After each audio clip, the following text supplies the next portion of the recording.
Hello, everybody. Hello. Hello?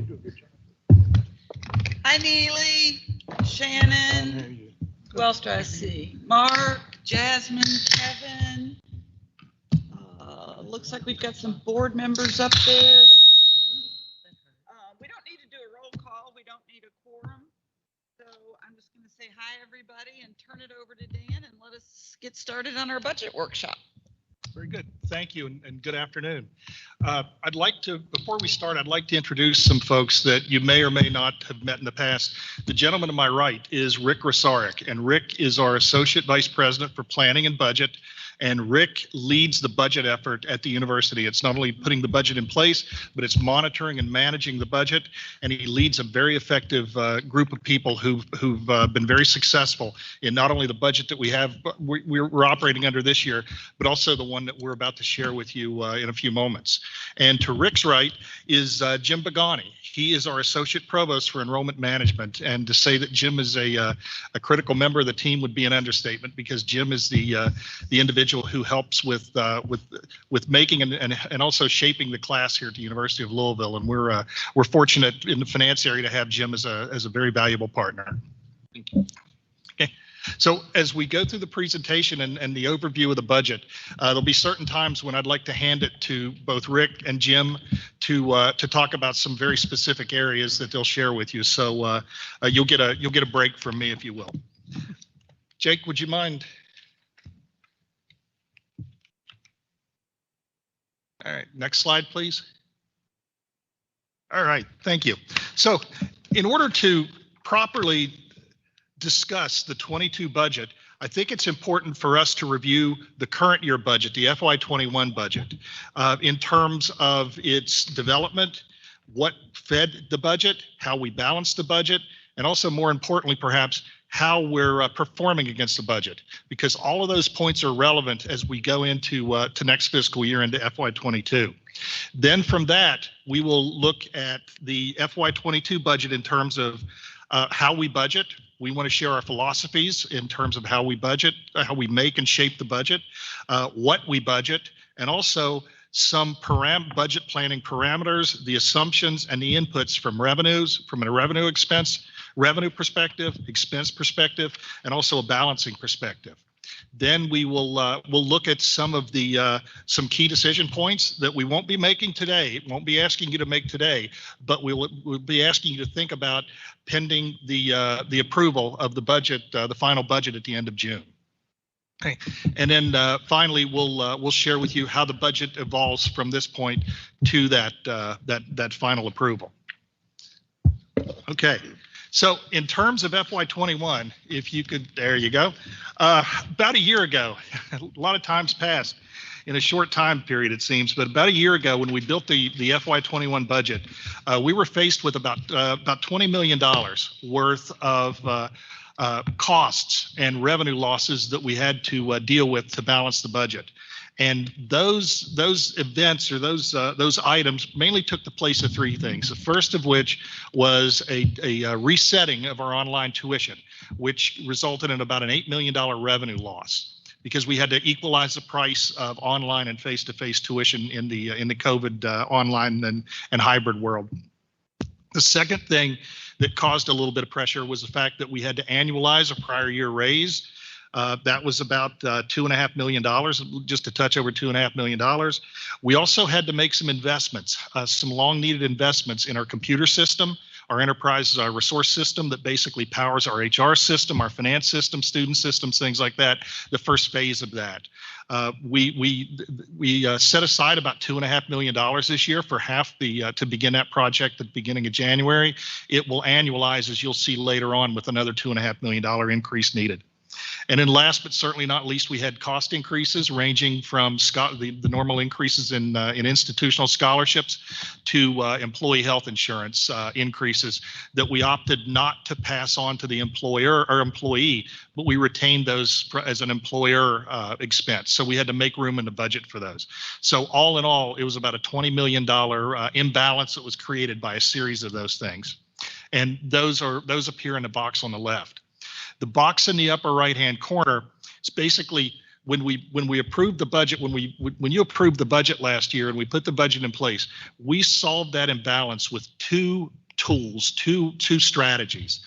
The first of which was to suppress or reduce the retirement benefits to the employees, or for the employees, from its normal 7.5% to about 2.5%, and to do that for the entire year. The second component of the budget reduction program was to basically set aside or reserve about 5% rather, of every unit's budget, both academic and support unit, service unit, didn't matter. Every unit's budget had 5% set aside as a contingency to meet unforeseen costs and to meet a piece of the $20 million costs that appear in that box on the left. Now, the other part of the balancing strategy was we made a commitment to the campus to midway through the fiscal year to review our budget status and our financial status. And if we needed to alter one of those two strategies, we would do that. And that's exactly what we did. At the end of December, as we looked at how we were trending, we found a couple of things that were very encouraging. The first of which was our enrollment was better than expected. Because enrollment was better than expected, our fees were a little higher than expected. And the other thing that we sought input on was the retirement. A lot of concern about the retirement in terms of employees really felt that the retirement benefit was a priority to reinstate. So we, at beginning of January, we embarked on a process to partially reverse some of those reduction strategies that we implemented earlier in the year.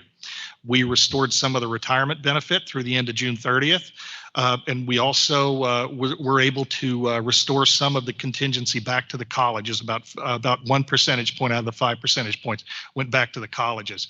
And we used the I'll call them excess tuition and fees collections, but the surplus tuition and fee collections above and beyond the estimates. So we were able to identify a way to balance the budget and also return some of those benefits and some of those cuts that had been put in place a little earlier in the year. Now, the good news is that it worked, and you'll see in a few moments that it worked. But it creates a challenge for FY22 because what we did was we just assumed that we will reset both of those. We'll reset the retirement back to the traditional rate, the pre-COVID rate, and we'll set the contingency back to zero. We'll see what the budget looks like, and we'll do some adjustments from there. But a little more on that later as we get into the slides. So, Jake, if you could advance the slide. Thank you. Through the end of March, about 75% of the year is complete, and I'm very proud to report that we are on track with budget. In aggregate, our revenues are trending a little bit better than expected, especially driven by the enrollment I spoke about a few moments ago, and expenses are right in line. So we are right on budget. We feel that we are in a very good position to end this fiscal year.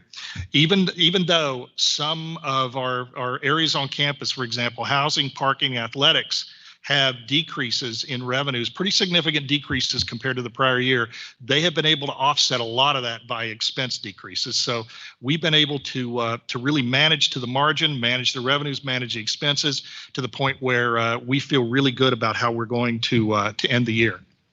And Jake, if you could turn the slide to convert words from the previous slide to numbers.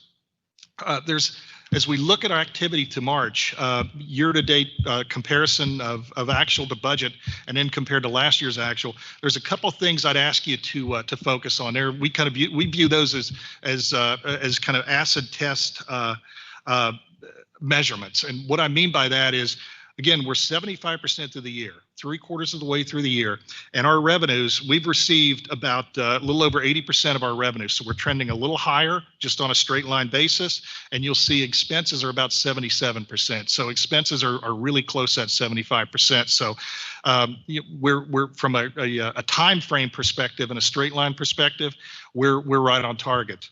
What is even kind of more comforting and more assuring is our bottom line. If you look at the bottom line, we are at about $103 million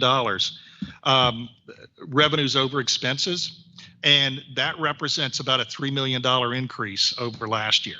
Now, the reason it's important to compare our activity now to this year compared to last year is the fact that last year we ended the year with a positive bottom line. It was about $6 million positive just from operations. So as long as we continue to trend in a manner that's consistent with last year, we will end this year just fine. Okay.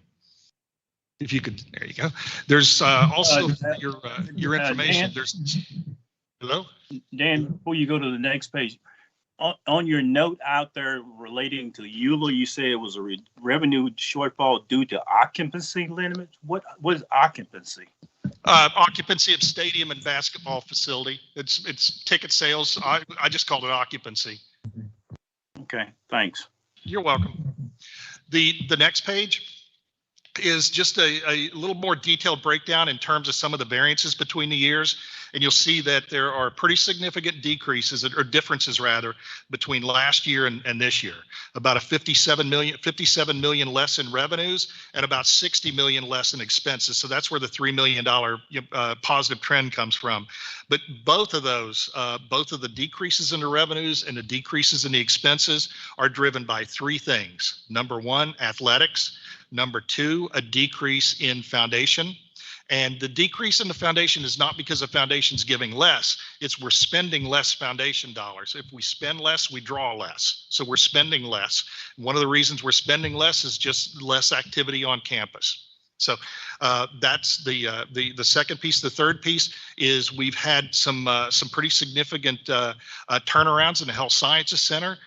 Perhaps one of the largest has been pediatrics, where after the Norton integration from last year, we physically lifted a deficit, a historic deficit from the an annual operating deficit from the university's books, and that's been moved to Norton. And they're running the clinical enterprise. So those three items have reduced our revenues, but also reduced our expenses even more.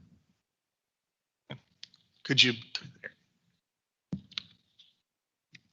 Another area that, whoops, I think we missed a slide, Jake.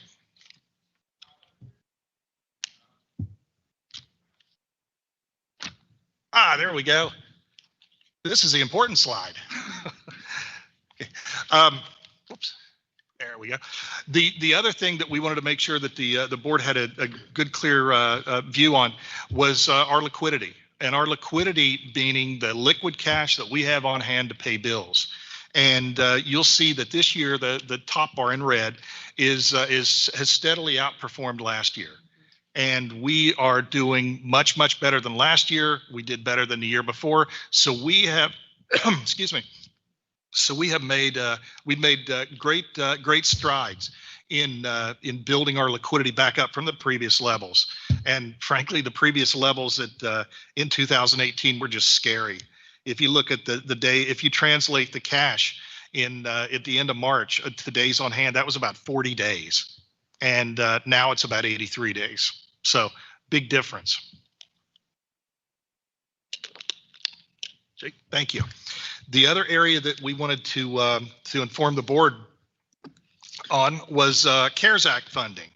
And we've received several awards from the CARES Act, both directly from the federal government and then through state government.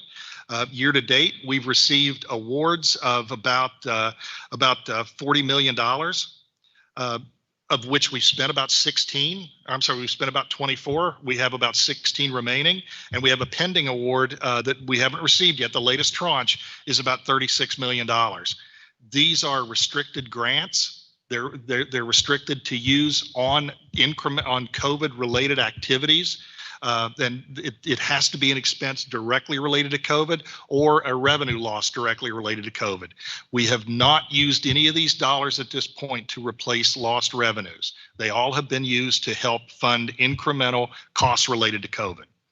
And it's the awards are broken into two pieces. As you can see, they're broken into student aid that flows directly to students, and another piece that flows to the institution to help offset those lost revenues and also incremental expenses.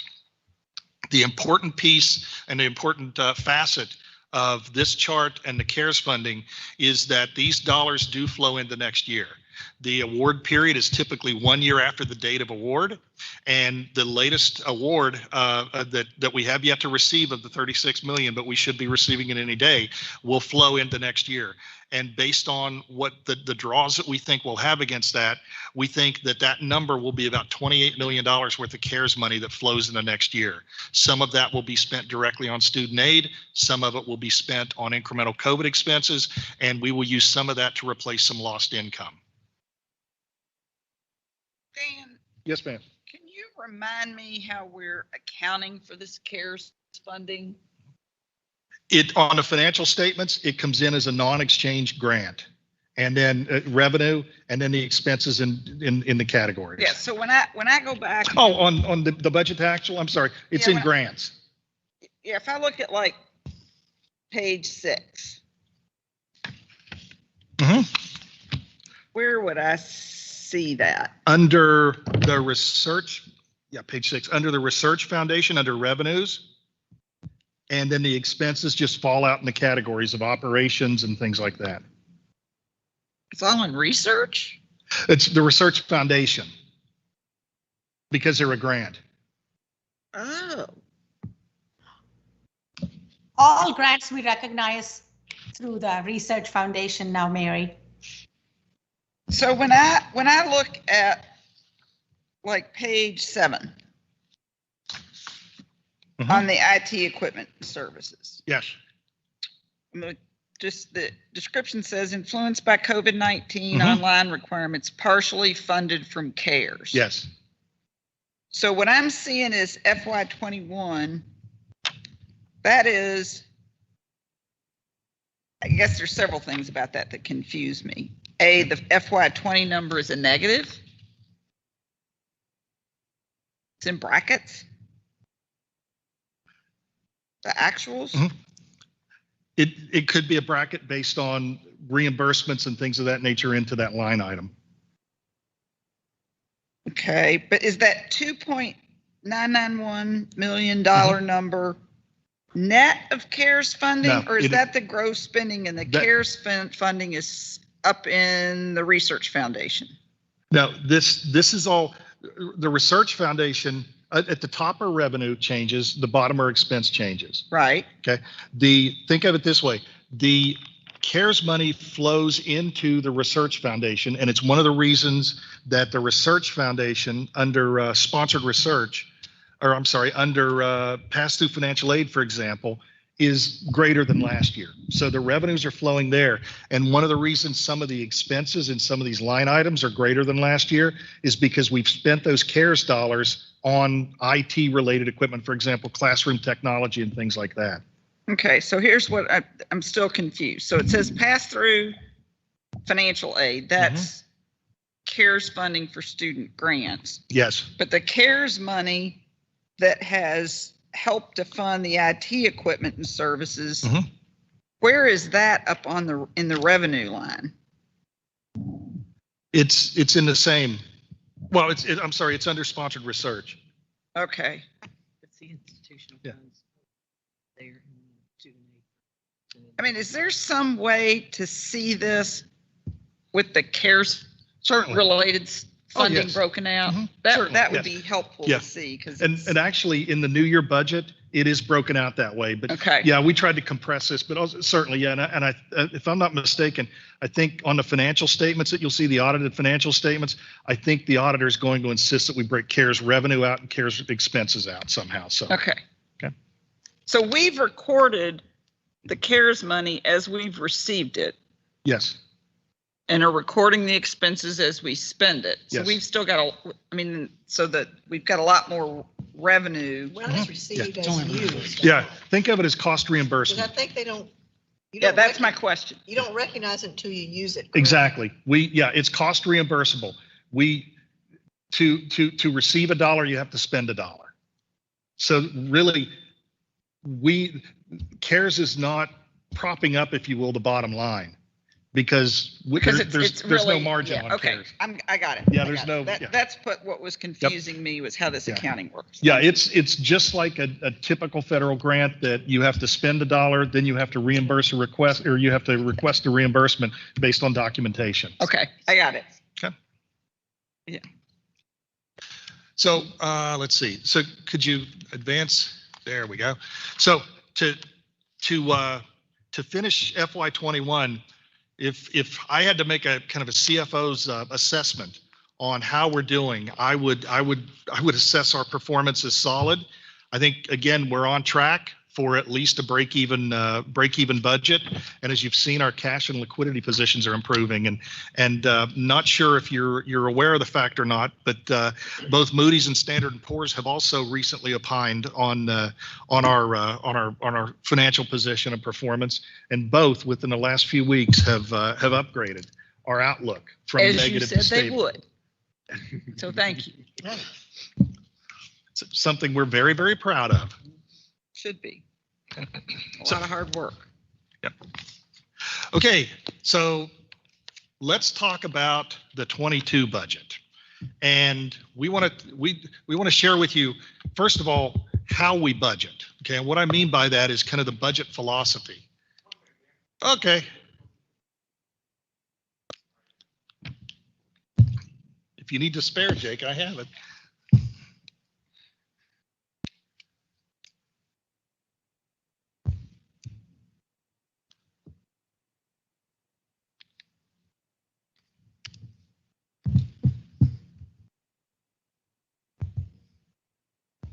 There we go. All right. So from a budget philosophy, we view the budget as more than just a mathematical exercise. Yeah, any budget can be balanced mathematically, but it's the trick or the real hard work is balancing it strategically. And what I mean by that is balancing dollars with priorities, with expectations, and several other factors that you'll see on the outer edge of this of this diagram. So we try to take those, and each one of those things can have an influence on the dollars that we receive from tuition, the dollars we receive from sponsors, the dollars we receive from donors, the state. You know, basically every revenue source that we have can be influenced by one or more of those factors. So putting a budget together and balancing it is a pretty complex and frankly a pretty engaging process. And the reason I say engaging is the documents and the concepts and the drafts that we're going to show you in a few minutes have been vetted with each and every dean. Our provost and I have met with each and every dean individually to go through the assumptions and the scenarios in this budget. We have met with the leadership of faculty and staff senates to go through this. We've also met with the faculty representation from a university budget planning and monitoring committee. So this is a budget that or a draft of a budget rather, and scenarios that we're quite proud of in terms of its thought, its breadth, its depth, and also its engagement across some of the areas of campus at this point. So again, just wanted to highlight how we view budgeting as a little more than a mathematical exercise, but more strategic as well. So the other thing that we wanted to highlight was the fact that we did approach these scenarios and the thought process in the budget with cautious optimism. We realize that COVID is still a concern, and it's not only a concern for us, but it's a concern for others and across the country. We understand that there's also some uncertainty that remains across some of the revenues and the expenses, and that's one of the reasons that we've been very, very prudent in terms of how we manage the budget, how we manage the CARES funds, and things of that nature to make sure that we've got the long game covered here, if you will. Okay. Now, yes, ma'am. When we were looking at 21 compared to 20, we had a lot of noise because of PEDS. Mm-hmm. Is that all gone in terms of 21 and 22 will be apples and It's apples at least? absolutely with respect apples to that and apples. transaction? Yes. Yeah, the PEDS transition was in February of last year. So it'll be fully out when we get into 22, this year versus next year. Okay. So in terms of what we're budgeting, again, large university, $1.2 billion university, lots of moving pieces. I would invite you to think about our budget in two distinct slices. with the slice on the left being what I call restricted funds or self-balancing funds. And what I mean by that is those are restricted or fairly restricted to certain purposes. For example, grants, EULA, the Athletic Association, clinical dollars at the Health Sciences Center. I refer to those as self-balancing because they are required to balance against their own resources and stand on their own bottom, if you will. And what I mean by that is they cannot deficit spend. They have to have adequate resources to fund their budget. So we require those to balance, if you will. The other slice is the slice on the right, and I'll call those the red dollars, or the red slice of the pie chart. And those are unrestricted dollars. That the general dollars, sometimes we refer to them as general fund, but those are the unrestricted dollars that we generate to fund the university's general operating activities. And that basically comes from two sources. The first of which is state appropriations, and that's at about the 4 o'clock position on the pie chart. And that's a pretty set number. The state decides that. The state passes a budget, and that's our revenue. And that's about 1/3 of those unrestricted funds. However, the other 2/3 is directly above that, and that's the tuition and fees. Those are the annual tuition and fee revenues that we charge our students pay, and we use those to help support the educational activities and the service and support activities across the university. So the key is that 2/3 of our unrestricted revenues are derived from student tuition and fees, a very, very significant source of revenue, and one that we take a lot of time and a lot of effort to make sure that that we get that right, and we maintain that revenue, and we maintain the services around that revenue. Okay. In terms of what are we budgeting, what you'll see as we move forward is on the left-hand side of the chart, or the left-hand side of the page, we budget different expense types. Personnel, with the combination of salaries and wages and fringe benefits represent about almost 60% of our total budget. And we have some fixed costs such as debt service and utilities that make up a portion of the rest. So that's we just wanted to give you a high-level overview of, from a very high level, how our university budget's allocated in terms of some of the broad categories of cost. And on the right-hand side of the page, those are the segments or the entities. And what I mean by that is we budget, the budget that you're going to look at, and the scenarios that you're going to look at include not only the Research Foundation for grants and clinical dollars, but also EULA, the Athletic Association, and then also the general fund that we spoke about a few moments ago with tuition and fees and others. So a very kind of a high-level view of the segments or the entities that are included in our university budget. So since within the general fund, as we saw on the pie chart, tuition and fees are a critical and key component of our general operating budget. And it's one of our largest source of unrestricted revenue. And we wanted to share where we were at with tuition and fees in terms of last year's budget, where we think we're going to end. I'm sorry, this year's budget. I'm already moved on to next year. The FY21 budget, where we think we'll end, and where we think we'll be next year. And we've seen growth. We have seen a lot of growth in enrollment and subsequently in tuition and fees since this time last year, since we cast the budget. Last year, we thought that we'd bring in about $304 million, almost $305 million of gross tuition and fees. We actually ended up at about 313, about $8 million better.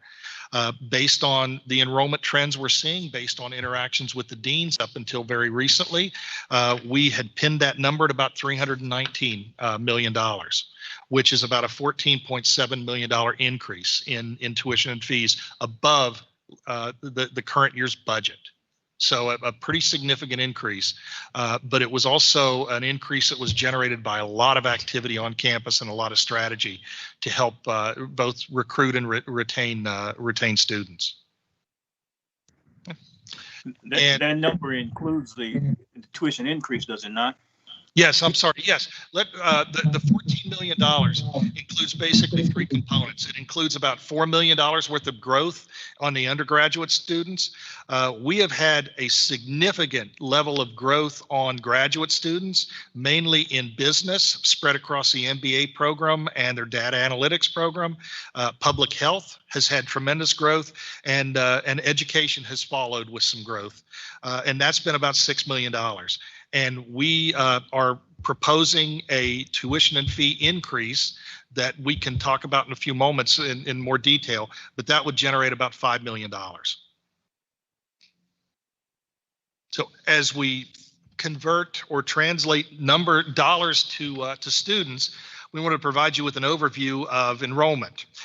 In 2020, again, this time last year, on the undergraduate students, we'd budgeted about 15,926. We actually ended up with 16,100 students when everything was said and done. For FY21, this budget is predicated upon a head count midway between the 20 budget and the 21 budget and the 21 actual at about 16,018. And you'll see the increase in the graduate from 5926 budgeted to 6620, again, driven by business, driven by public health, and driven by education, with a few other colleges in. The House staff and the postdocs have stayed pretty level, but all in all, what we're looking at is, with this budget scenario, is moving to about 23,402 in terms of head count, which is about a 200 head count increase from the actuals that we experienced this year. So with that in mind, we thought it would be helpful for Jim Begani to provide you with an update in terms of where we're at toward getting to those numbers and what we're doing to get to those numbers, because I think you'll find that a lot of hard work and a lot of strategy, and frankly, it's been very effective. So Jim, would you? Sure, and thank you, and Dan, and good afternoon. As Dan did, I'd like to do just a quick review of FY21 and then talk a little bit about FY22, and particularly the efforts in the work that, as Dan mentioned, so many across the university are involved in improving and retaining, or improving enrollment, retaining, and then graduating our students. So the first thing that you'll see there is how we finished up in fiscal, or how we're close to finishing up fiscal year 21. And this is in a different environment, as we all know. COVID was extremely challenging in so many ways across the university, from moving classes online, advising, orientation, all of our services across the university. And I'm just mentioning just a few of the many things that were moved online and as folks and staff, faculty adjusted. But with all the amazing work that everyone did, we did reach a number of all-time highs this past year. In the fall, our enrollment of 23,202 was an all-time high. I thought I would particularly note that our population within that was up 9%. Spring 21 enrollment was also an all-time high. And then I think in some ways, most importantly, as we move down, this is really about graduating our students, having them, get their degree, be productive in their life. Our first to second year retention was 80.9%, again, which is an all-time high. The URM within that was up 5%. And then finally, our six-year graduation topped 60% for the first time. This was 53% 5 years ago.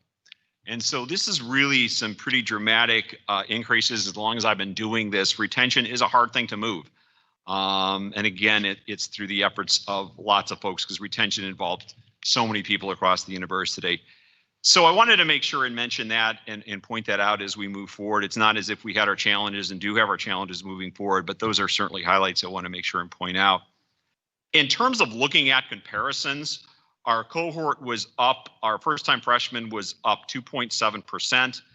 The national average for public four-year universities was down 10.5%. So we felt pretty good with where we ended up the year. Our undergraduate was pretty much even at 0.2%. The national was down 1.9 or close to 2. But I did dive into that a little bit deeper on the national average.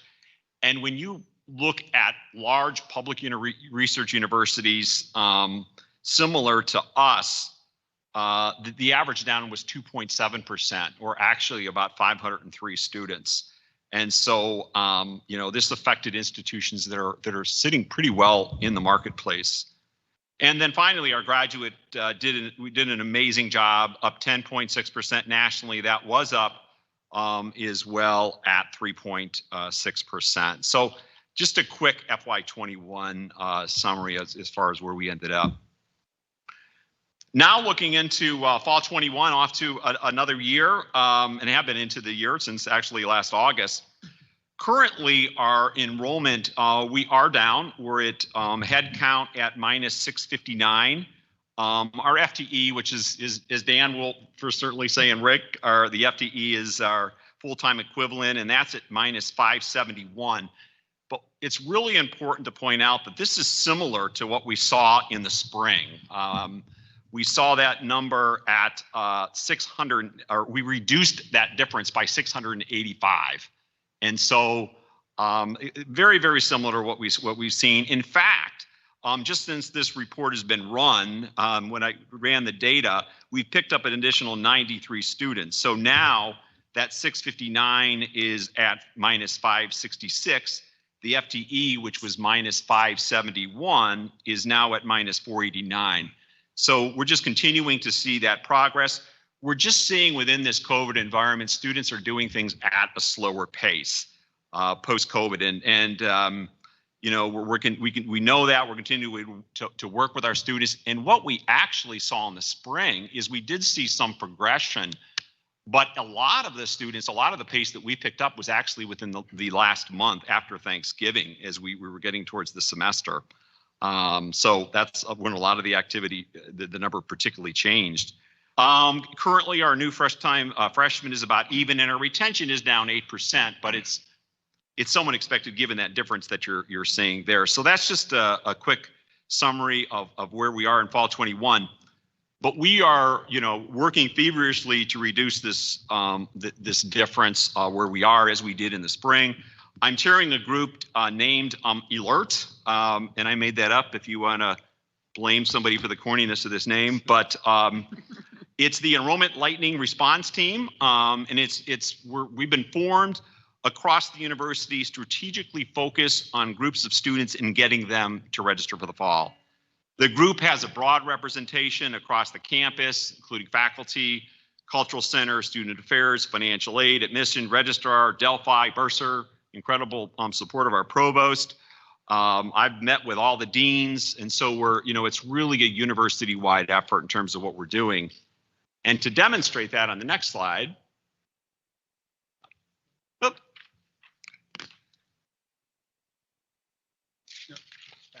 Yeah, there you go. oh, there we go. Okay, thank you. And so some of the efforts, just to give you a little bit of a feel of what we're doing within the Alert group, our students are getting contacted by multiple campuses across the university, but we're also focusing our efforts through areas where a student has a particular connection or affinity to that group. So some of the examples are at our units or our colleges. So the communication is coming all the way down to the faculty level, where the department has lists to email, call, and interact with our students. And, you know, when a faculty member can make that connection with the student, it just makes all the difference in the world to that student. It's a really, really important connection. Our cultural center has contacted 1,003 African American and Latinx students, emails, phone calls, one-on-one meetings, again, continuing to work on a personal basis. Our student success coordinators, these are helping our students, particularly on the financial side, that have COVID-related expenses that impacts their ability to register for the fall. So we're using CARES monies, we're using persistence grant monies. Right now, we're at $720K that we've spent within that, and we've awarded 75 students. Then also on our financial aid side, you know, one of the things that we've seen is that our students that have not completed the FAFSA yet are not registering. And so we've got campaigns out to these students. 10,000 emails have gone out. We've had 300 targeted calls, 1,500 postcards, all about getting our students to complete the FAFSA form. Also, and interestingly, and it's something we do anyways, but tucked into the latest CARES money on the institutional side, what we need to do is there's dollars that need to be set aside to advertise what are called professional judgments to our students. And so what these are, it's part of the federal financial aid program, is if a family has lost their job, loss of income, high medical dental expenses, we can go reach out to the family and change what's called their expected family contribution, which is their students' ability to pay. And this may increase their federal money, their state money. And so it's really an opportunity. We have started this, and what we've seen, and it may seem like a small number, but it's actually, quantity-wise, fairly big, is about 20% of the students were able to go in and make changes to their expected family contribution and thus make our university more affordable. Finally, stop outs. Students, or not finally, it's kind of the middle of the page, isn't it? Stop outs. So we're reaching out to students that have left the university. And so we're looking at particularly the last 5 years, and we've sent out 8,000 emails, texts, and we're also calling targeted groups within that as well. We want our students to come back, continue to get their education and graduate. Metro College with UPS, wonderful relationship there. We're having additional information sessions to recruit additional new students, but also with the help of UPS, we're making connections with supervisors at UPS to encourage current students to enroll for the fall that have been in the program.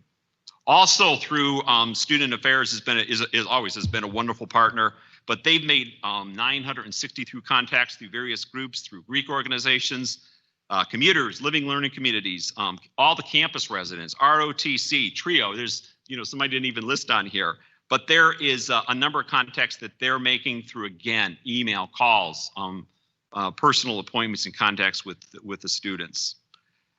And then I did want to talk about from CARES as well. CARES has been a huge piece of what we've been able to do over the past year.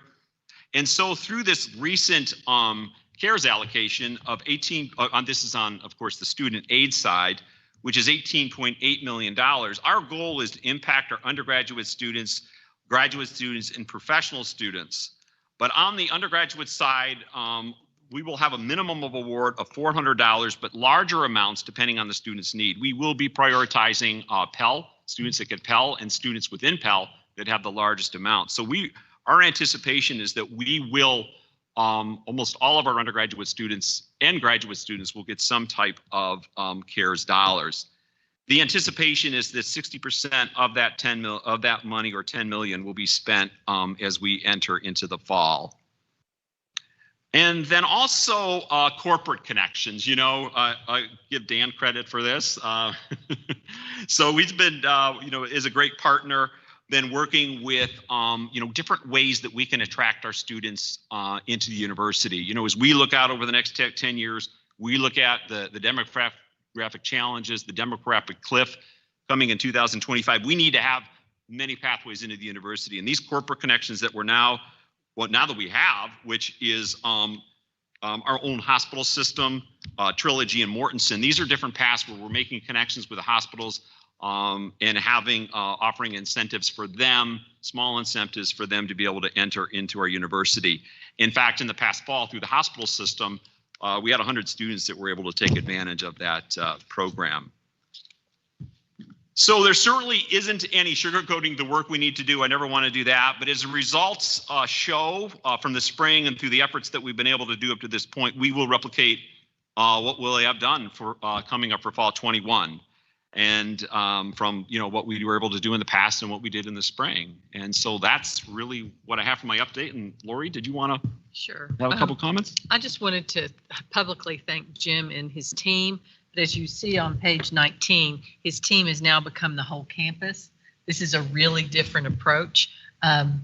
David Schultz, faculty member extraordinaire, is wondering how he can get names of students to call and to email. And it's really an all hands on deck effort that can serve us well in the out years, even past this year. So Jim's coordinating it. I wanted to thank him and let the board know that this is really a change for the campus, and everybody knows that retention and admissions is a responsibility for everyone. Excellent. Jim, I'm curious with some of the, I guess what's just going on with kids from the impact of the pandemic and this one-time CARES money that's out there. You know, we've kind of clawed our way through a whole lot of hard work and sort of held our own and even gotten a little ahead of it. Mm-hmm. Should we be starting to worry about the next year? It's a great question, and we've started talking about that in some ways that we can redistribute our institutional aid dollars, for example, focus them particularly on, within our strategic plan, our goal is to move to 20% need-based aid. So we're actually in the process of thinking about that in some ways because, what we're going to see and some of these effects certainly will continue for some time. Yeah, okay.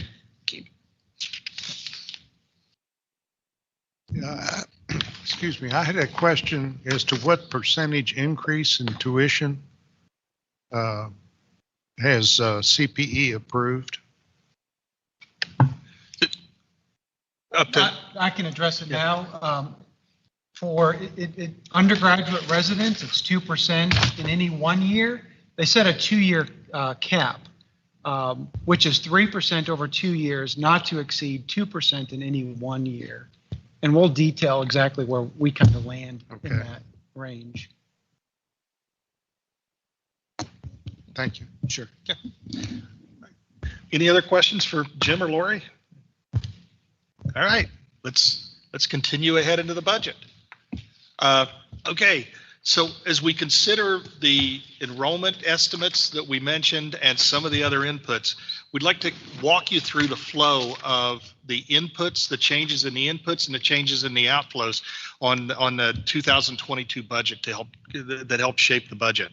And we've identified about $41 million worth of either new inflows or internal reallocations that can be used to help meet about another $41 million worth of needs across the university. And if we start with the inflows, the group at the top, the incremental tuition revenues of about 14.6, our state appropriation did indeed increase by $3 million this year. That number is locked down. We also have a mission support payment, a multi-year mission support payment from the health system that flows to the university, and that'll be about $5 million. The other piece of significant revenue or significant resource that we've been able to garner has been a reallocation of the unit contingency. And this year, we set aside 5% to meet unexpected costs and some of that $20 million imbalance that we had. We've been able to change 5% to 3%. We've reduced it from a 5% withhold to a 3%, not added to 5%, but replaced the 5% with 3%. And we will reallocate that 3% to meet some of those expense commitments that you see down below. The other important piece is we plan to use about $6 million of the CARES money that we saw that will roll into or be available, if you will, into 2022. We plan to use about $6 million of that as revenue replacement for when we reset the online tuition and fees. That was one of the major contributors to the $20 million problem that we identified going into the current year.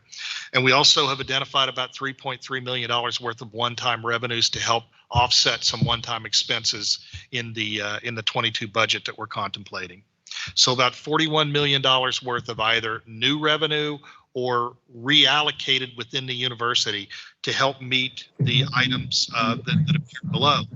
And the first item is we have to address the deficit, the $20 million deficit that we addressed this year with those two one-time impacts of reducing the retirement contribution and the contingency. We need to address that, and we do that under the 22 budget.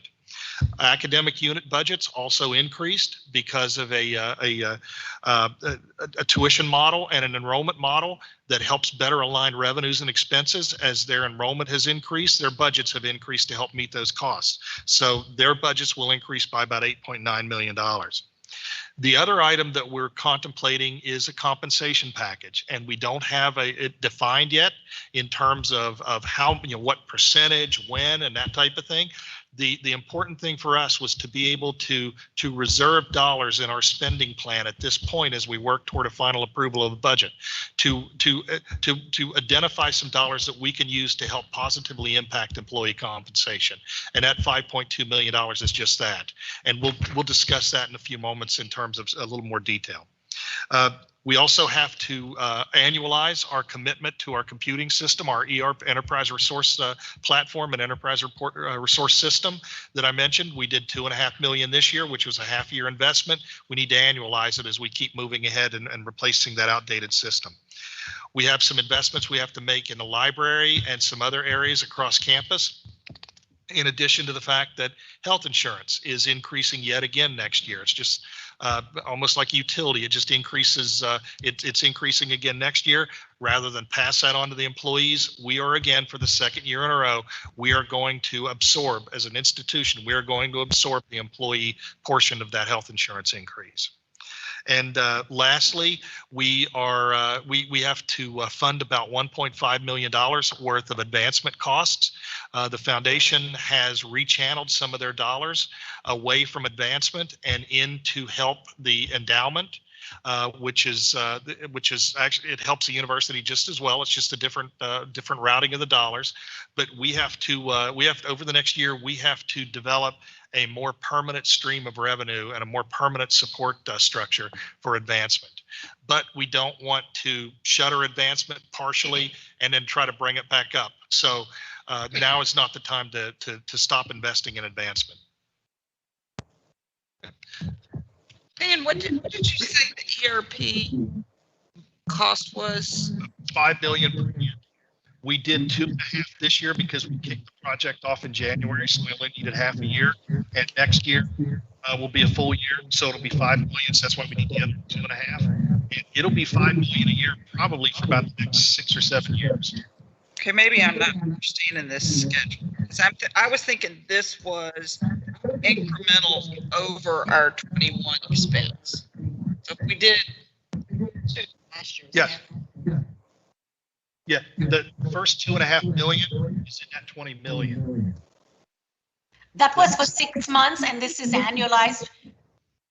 Okay, I got it. So, Dan, what's the legal? What's that? Library, legal, and We can't hear Diane. I can address part of that. So every year, we look at what our legal costs are for the university, and it fluctuates a little bit.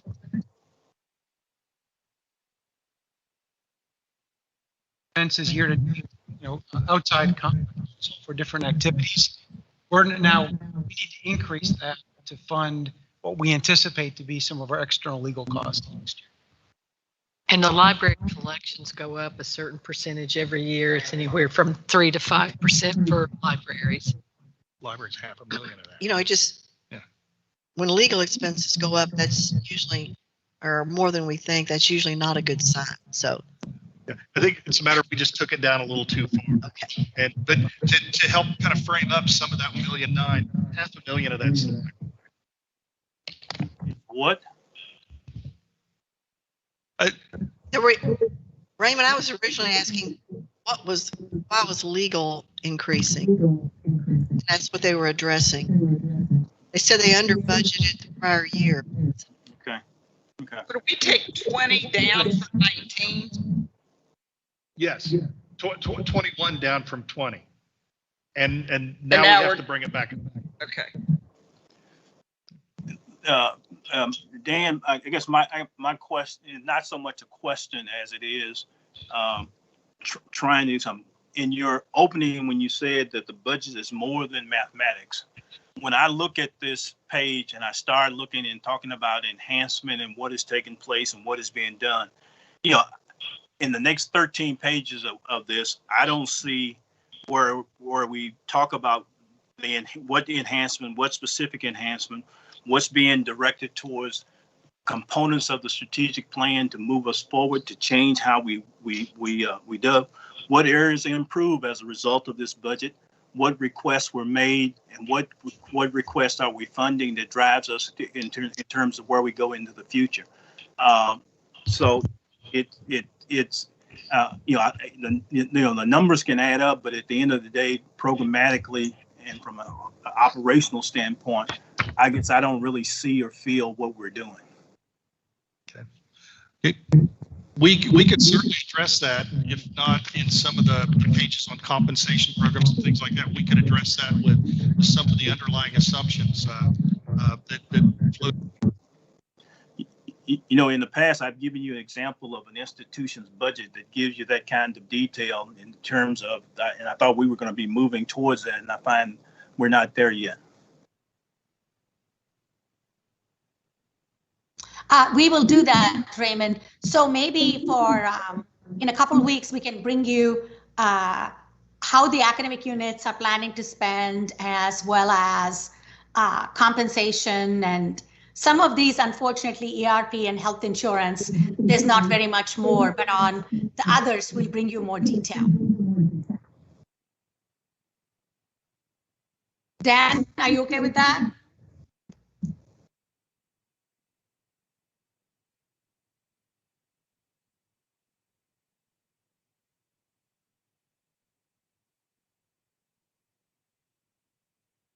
Jake, if someone in the room is speaking, we cannot hear. What's not obvious here, and maybe it's in this academic unit increase of 8.9 million, but I think there was an anticipation that with the strategic plan laid out, that we would see some strategic investments in that strategic plan, and it doesn't jump out of this presentation. So I think that's what we're wanting. I understand. We can do that. We can do that. We'll bring that. We'll bring that. So, would you mind? There you go. Moving to that left-hand side of the pie chart that you looked at earlier in terms of the non-general fund activities or those restricted funds. There's also some assumptions that we're making that we're firming up. We're probably about 90% there, but research under the Research Foundation, we continue to enjoy an increase.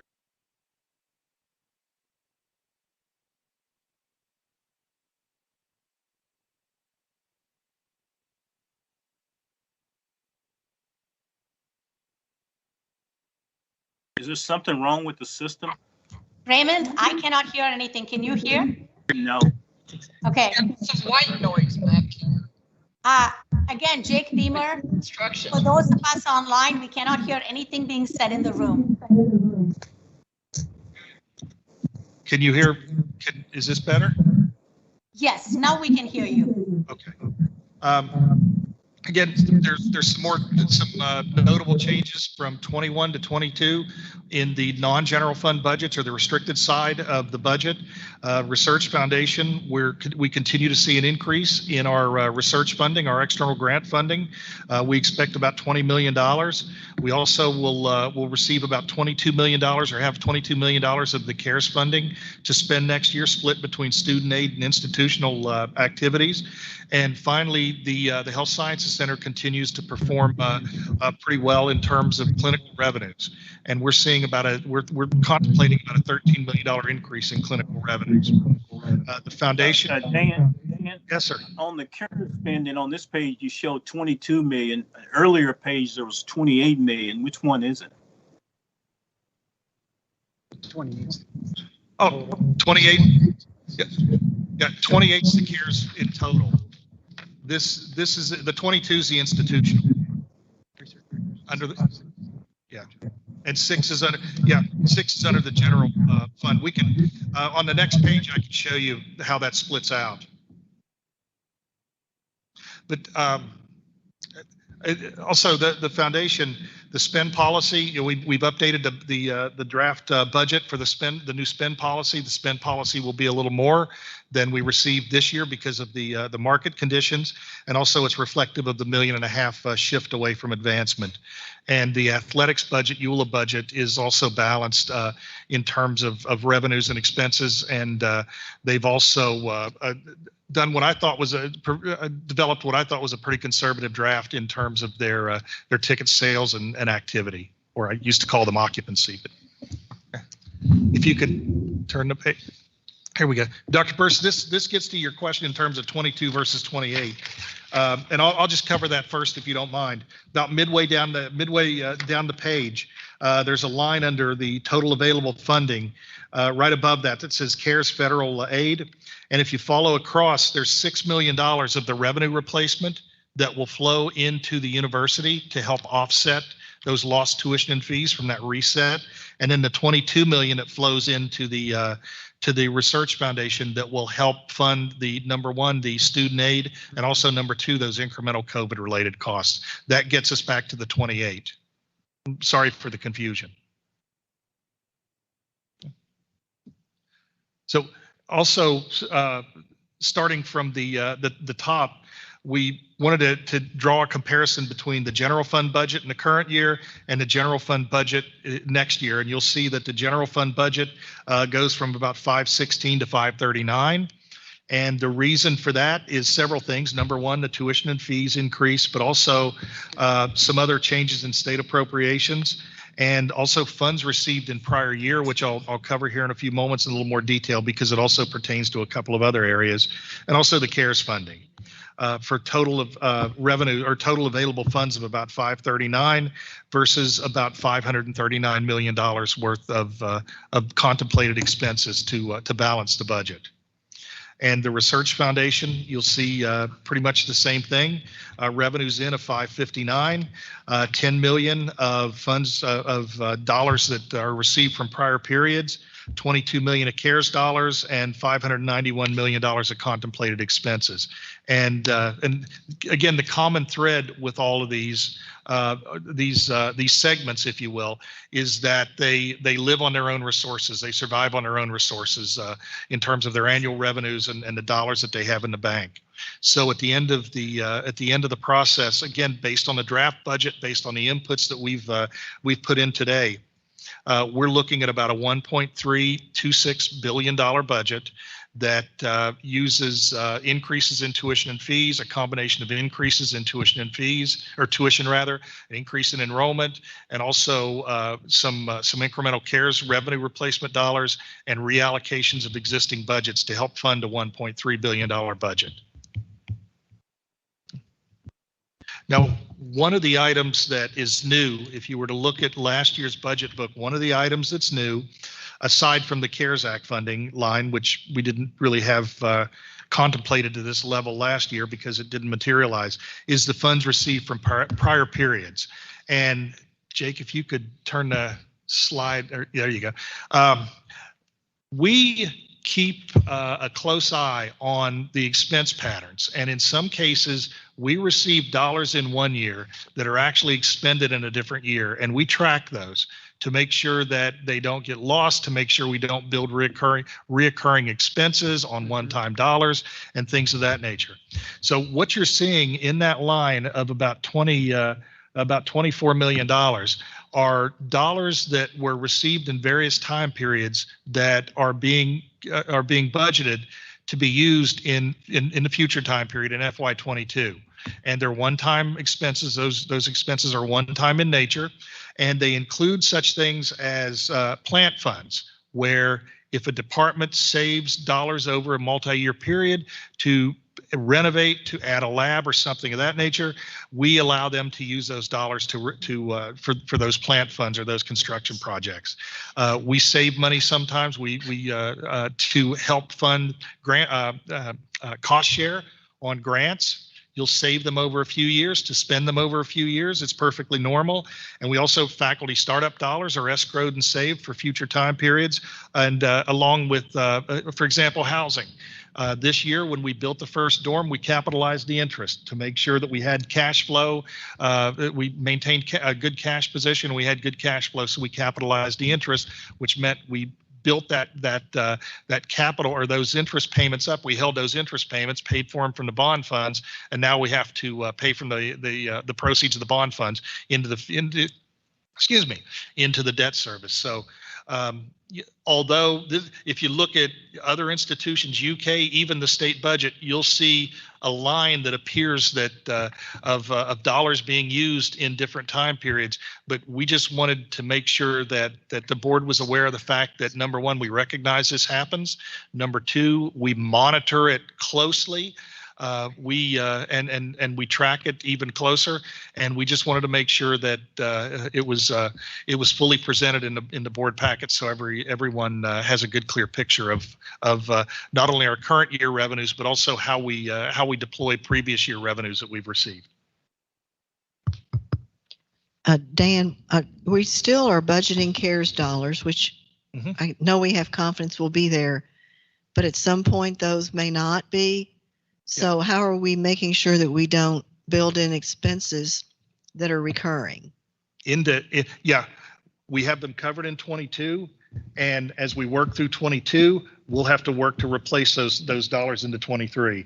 We can do it through several ways. We can further reallocate, just as we reallocated the 3% contingency pool. Second thing we can do is, as we build tuition and fees and enrollments, we can use that. I think there's several levers that we can use to help replace those dollars over the long term.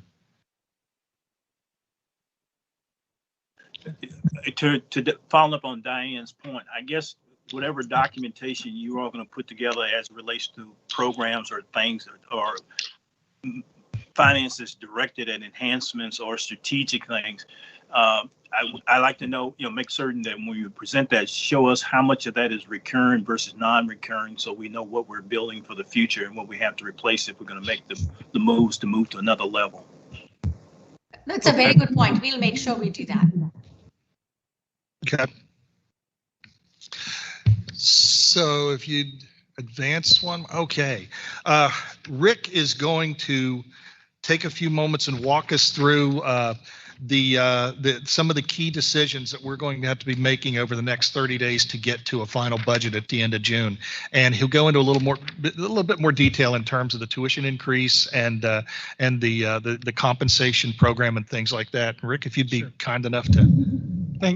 Thanks, Dan. Can you hear me? Good. Okay. So there actually are 6 key decision areas for your information today. I'll detail the first 5. And then Dan will cover number 6 on the last presentation slide. We can go advance. Thank you.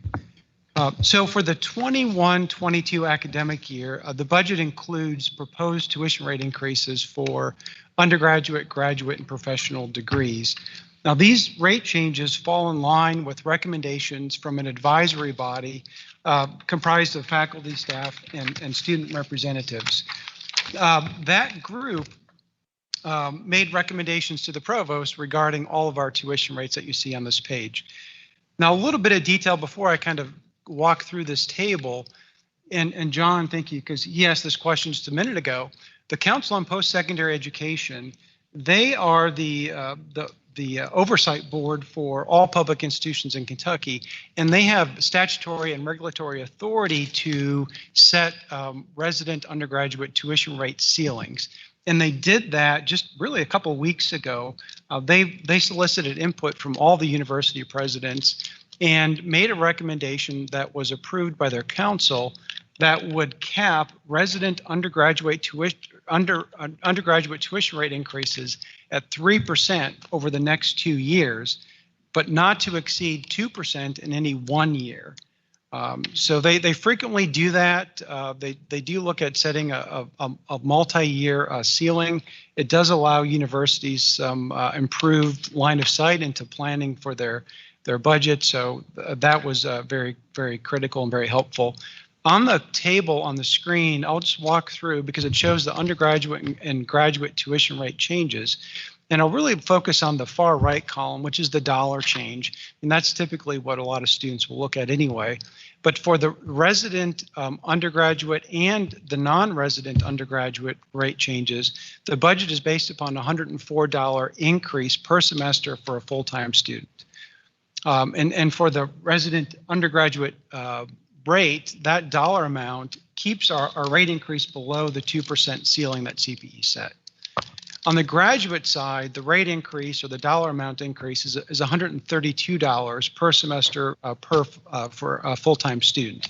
And that applies to both the resident and non-resident graduate students. Now, the last part of this slide refers to the professional school tuition rates. And we typically reach out to those schools to ask for their input on what the appropriate tuition rate increase should be for the upcoming year. I mean, they are very familiar, of course, with the market, the demand for those degrees, but also really important is they understand the accreditation bodies for each of those programs and what they're looking for. You know, for example, student debt is really critical for School of Medicine, and they need to make sure that they don't bump up against any concerns from their accrediting bodies. So the rates here that we're including in the budget on the professional school side are as follows. For the School of Law, it's a 3% increase in resident tuition rates, and it's also a 3% increase in first year and second year non-resident tuition rates. Third year law school students would not have an increase in their tuition rates, and that's a little bit odd, but let me explain what happened here. Is 2 years ago, the School of Law proposed and actually reduced their non-resident tuition rate in order to start attracting more students. But they only applied that lower rate to incoming students. So this third year law school class that coming up this year, they were a year before that change. So they're already paying a higher tuition rate, and it didn't seem appropriate to have them pay an additional amount for their last year of law school. The School of Dentistry has recommended a 2% increase in both the resident and non-resident tuition rates, as did the School of Medicine, 2% increase in both the resident and non-resident tuition rates. One thing that's not on this slide before we move to the next, there are no proposed increases to student mandatory fees. They're held constant. Can you tell us what the breakdown, what our in-state, in-state and out-of-state percentage of students for the undergraduate and graduate programs? That's a good question. Just give it to us at some point, just include it in the material that's coming. We can get that information for you. And you want it for undergraduate and graduate? Right, those two. Okay. All right. So on the next slide, we live in a very competitive market, of course, for students. And what we do, we benchmark, we look at the only other Carnegie Research One institution, public institution in the state, and that's the University of Kentucky. And we do look at our rates compared to them because it does provide a good benchmark for gauging how we're doing. And what this slide shows is that when we bring in the total cost of attendance for undergraduates, which is really critical and I think sometimes gets overlooked, but that includes, for example, not just tuition and fees, but it includes housing and parking and dining and books and other miscellaneous expenses. The cost of attendance at U of L is about $2,000 less per year than at the University of Kentucky. Now, if we just focus on the tuition rate changes, which is what's displayed in the table, that kind of shows one really important element, and that let me walk through this. The first column is the University of Kentucky current tuition rates by the undergraduate and graduate degree types for resident and non-resident. The column to the right of that is what we're proposing the rates to be for next year. So all those rate changes that I just went through, those are the dollar amounts that students would pay if it's approved. But even with the increases that we're proposing in tuition rates, our just tuition, right, just our tuition rates will still be less than UK's current rates. And I think there's a reasonable chance that those rates for UK will go up next year as well, which would just widen that difference between our two institutions. And of course, it would also increase that gap in cost of attendance between U of L and UK. So as we'll get to in a minute, the last part of that cost of attendance will be that there are no changes to our housing and dining and parking fees. I had a question. Yes. A person that qualifies for the resident rate is a resident of Kentucky? That's correct, with one notable exception. There's a reciprocity agreement Okay, I was with going to ask counties about in that. southern Indiana. Okay, it's with Southern Indiana or? Right. They pay the resident undergraduate tuition rate. Correct. Okay. Okay. Do we actually use these numbers or do we like round them to some like 0 or 5? Well, we do have to round them because the bursar can't charge to the penny, or maybe she can, but she would probably To the cent. Yeah, yeah. Yeah, I mean, yeah. $6,087 is a weird number. I'll tell you, there's a little secret to that too, because we charge per credit hour, but there's you can't charge the same. This is where CPE's tuition rate cap comes into play, because they establish a cap that we can't exceed. So we have to set our per credit hour rate that stays below that cap, which means that last credit hour, that 12th credit hour for an undergraduate, is actually a little bit less than that listed rate, just to keep below the cap. And that's what gets us into Okay, I'm that, sorry. I that asked. funky situation. Well, you know, it's And it's really fun to program. right, exactly.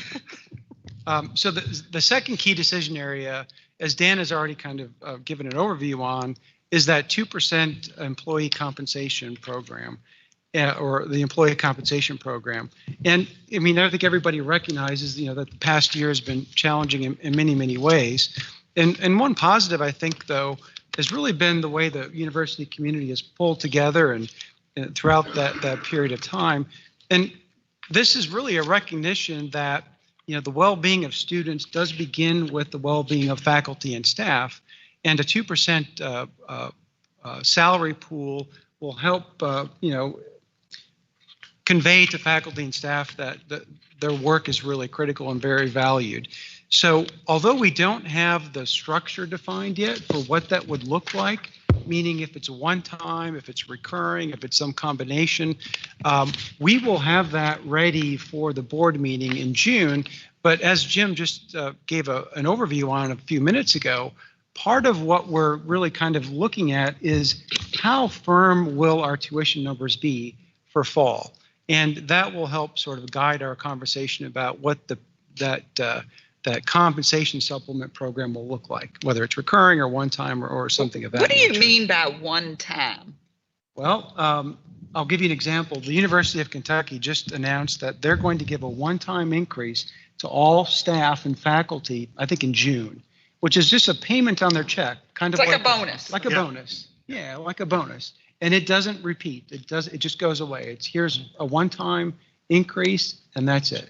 The cushion for the cares. Right. And just for kind of a reference point too, I'm sorry, did you?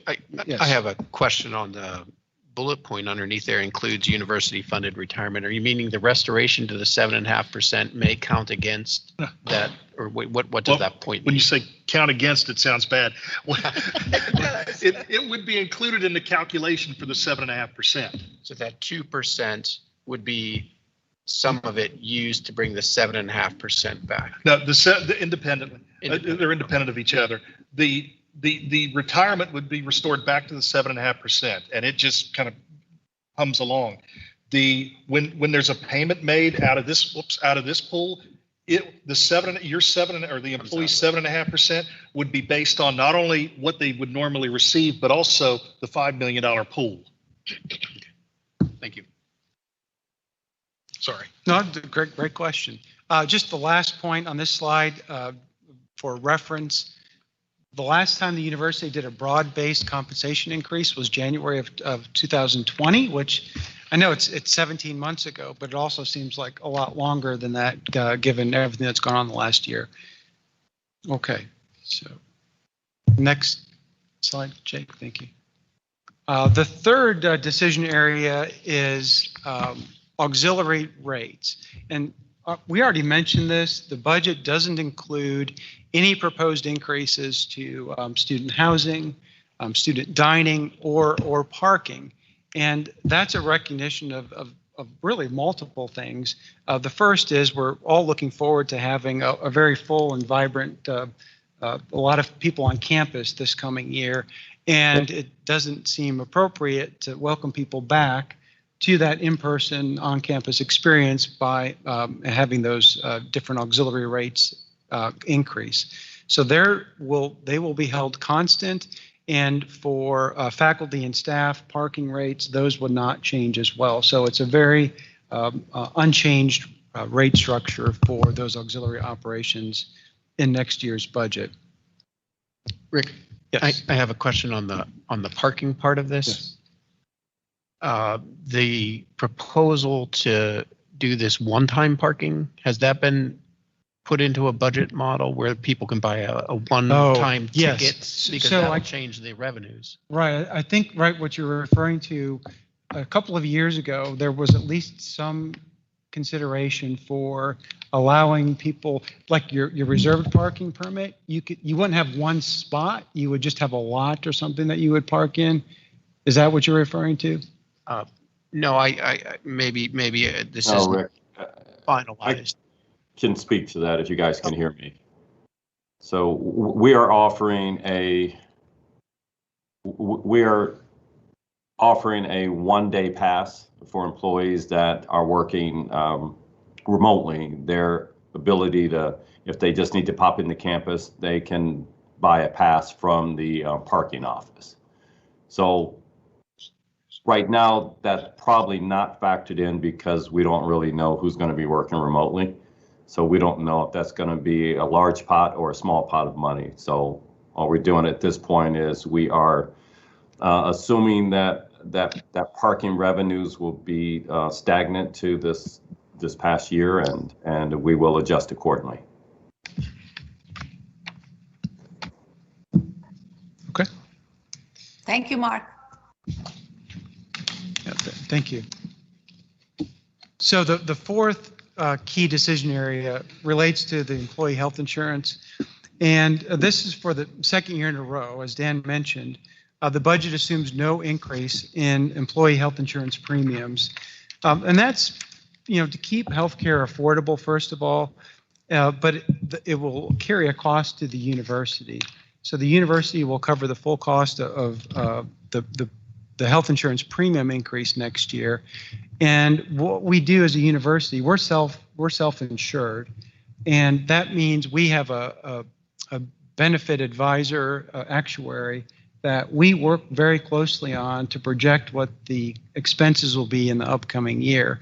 And with their guidance, it looks like the total cost increase, including what the employee share of what would have been their cost increase, is about a $3.1 million increase to our health insurance expenses. Now, just if you're kind of tying back to previous slides, what Dan had showed on, I think maybe slide 20, it has a health insurance cost increase of 1.8 million, but that was just the general fund piece, right? So there are other clinical operations, athletics, and so on, those self-balancing activities that was on that pie graph that Dan showed early on. They will be paying for those increases out of their expense budgets.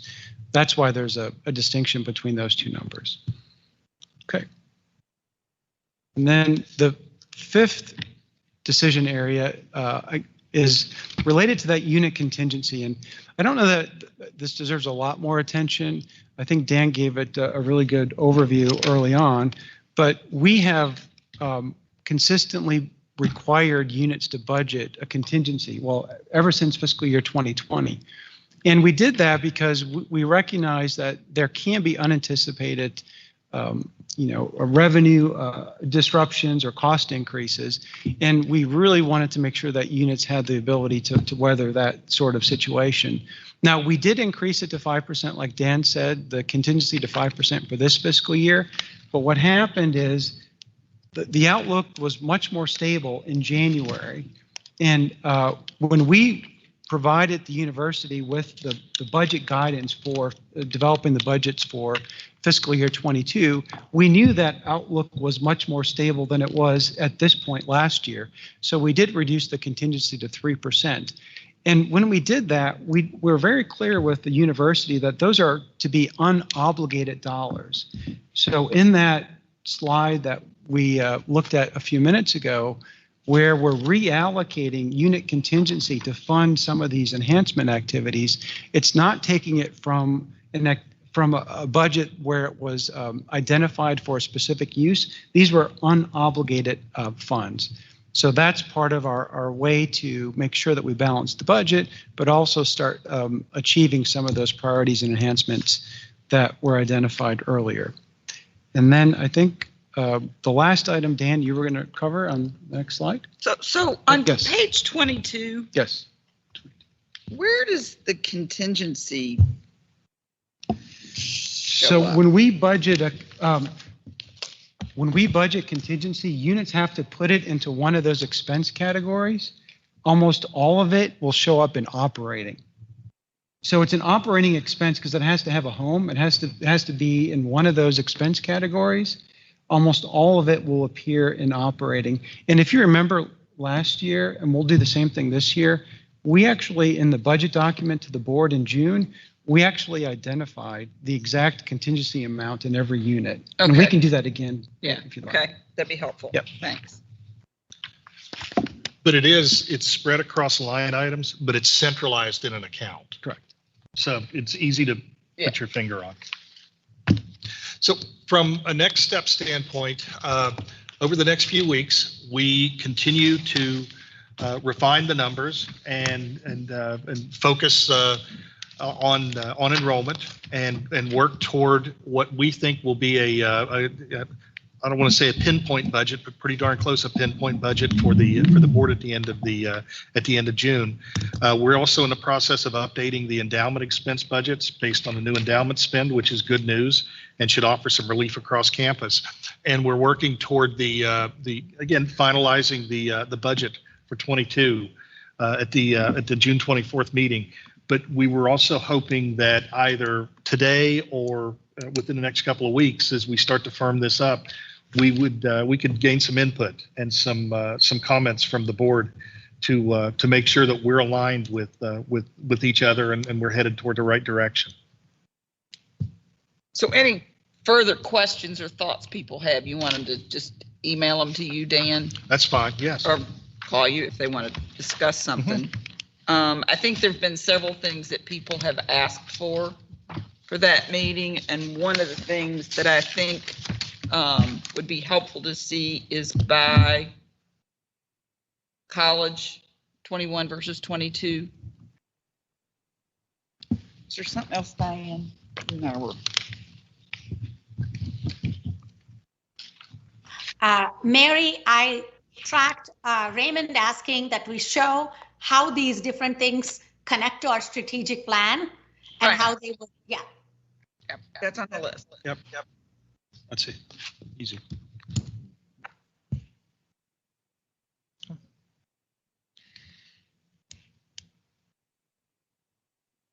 And with that, Madam Chair, that's all we have at this point, unless, again, the board or members of the board have questions. Yeah, no, I continue to applaud you all for engaging the deans and department heads in this process. I think that's made this an enormously better product. I know it's a lot of hard work to pull this together, and I know there's a lot left to be done between now and June 24th. So I would encourage anybody that has questions, thoughts, suggestions, to get those to Dan and Rick as early as possible, so that they've got time to prepare whatever we ask for or research whatever they may need to, so that everybody can feel very informed and confident about what they're approving when we get to that June 24th meeting. Well, Mary, without seeing what they put together, I personally will not have any input or anything to react to until I see what they send me.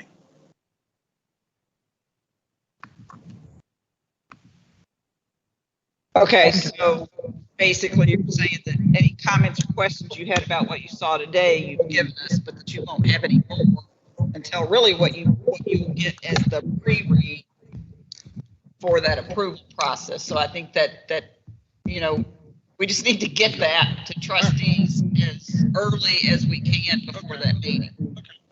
We'll do that. We just need to connect the dots between the plan and the budget. Yeah. Yeah, we just went a little high level today. We can connect those dots. Okay. Yeah, and I think to the extent, you know, I mean, you know, you've got some questions about how this whole compensation thing might roll out. To the extent those start to gel and get answered, you can go ahead and get us what your thoughts are in advance of getting us the full pre-read package. Absolutely. Does this go to the finance committee for approval prior to the board? Yeah, we've got, Oh, okay. because it has to be approved by state law by June 3rd. Yeah. Okay, anything else from anybody? If not, we're, I guess, adjourned. Thank you, everyone. Good afternoon. Say it.